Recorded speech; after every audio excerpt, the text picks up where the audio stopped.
तो शिवसेना के मुखपत्र सामना में प्रधानमंत्री मोदी और उनकी सरकार पर निशाना साधा गया है। कोरोना की लड़ाई के बीच ये एक बड़ा राजनीतिक हमला है। सामना में लिखे लेख में कहा गया है कि महाभारत की लड़ाई से भी कठिन है ये, और ये युद्ध 21 दिन नहीं 2021 तक चलने वाला है। जबकि प्रधानमंत्री मोदी ने तो कहा था कि 21 दिन में हम कोरोना को हरा देंगे।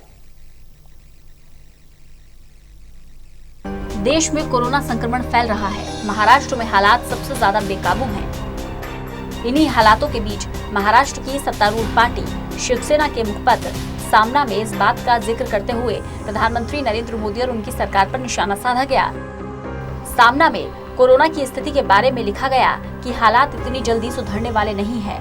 पीएम मोदी के बयान का हवाला देते हुए सामना में लिखा गया है कि युद्ध 21 दिन में खत्म नहीं होगा। सामना के संपादकीय में लिखा गया है कि महाभारत का युद्ध 18 दिनों तक चला। प्रधानमंत्री ने ऐसा आत्मविश्वास व्यक्त किया था कि हम 21 दिनों में कोरोना युद्ध को जीत कर ही रहेंगे, लेकिन 100 दिन बाद भी कोरोना मैदान में डटा हुआ है और लड़ने वाले थक चुके हैं। वहीं देश में करीब 2.5 महीने तक चले लॉकडाउन और फिर अनलॉक की प्रक्रिया पर भी सामना में सवाल उठाए गए। इसमें लिखा गया कि लॉकडाउन की तरह ही अनलॉक किए जाने पर भी सवाल उठ रहे हैं।